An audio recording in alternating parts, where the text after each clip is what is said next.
Welcome to AI Gets You Started with UE5. In this first lesson, you will learn the small set of ideas that makes the editor feel much less intimidating. We will create a third-person project, identify the main parts of the interface, select an object, change its transform, find assets, and run the game. You do not need any game development experience, and you do not need to write code. By the end, the project on screen will be running as a real third-person game. Start in the Unreal Project browser. Choose Games on the left, then choose the third-person template at the top. Keep Blueprint selected. Blueprint is UE5's visual scripting system, but we will not use it yet.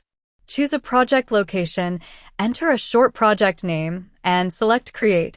The first launch can take a little longer because UE5 prepares shaders and project files. When the editor opens, wait until the background work settles before clicking around. This is the UE5 editor. It may look busy, but most beginner work happens in 5 places. The large area in the middle is the viewport. The list on the upper right is the world outliner. The panel below it is details. The content browser opens along the bottom. And the toolbar across the top contains play, save, and other common commands. We will look at each area one at a time. The viewport is your window into the level.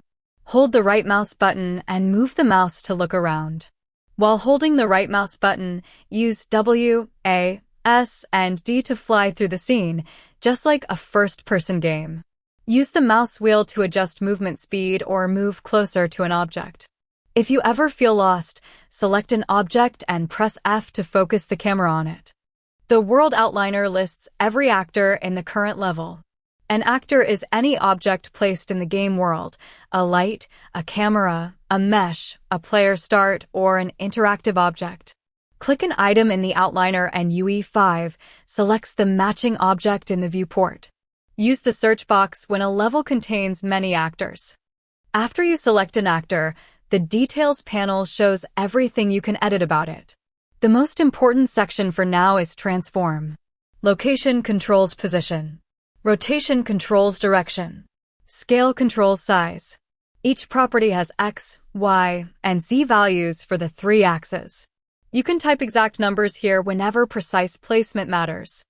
You can also transform an actor directly in the viewport. Press W for the Move tool. The red, green, and blue arrows represent the X, Y, and Z directions. Press E for the Rotate tool and drag a colored ring. Press R for the Scale tool and drag an axis handle.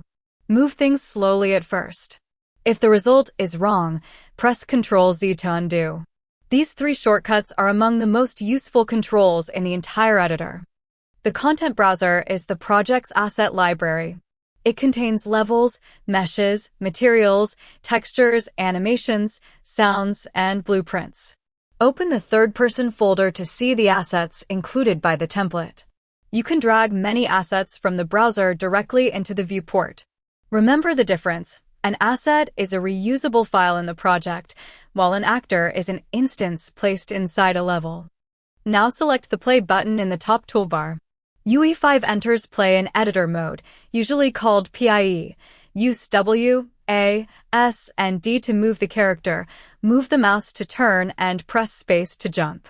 This is not a pre-rendered animation. The level is running in real time. Press Escape to stop and return to editing. Testing often is a good habit because small problems are easier to find early. You now understand the basic UE5 workflow. Create a project, open a level, navigate the viewport, select actors in the world outliner, edit values and details, use W, E, and R for transforms, find assets in the content browser, and press play to test. In the next lesson, we will use these same ideas to build a small playable level. If you want to move faster, visit our website and describe the UE5 game you want AI to help you build.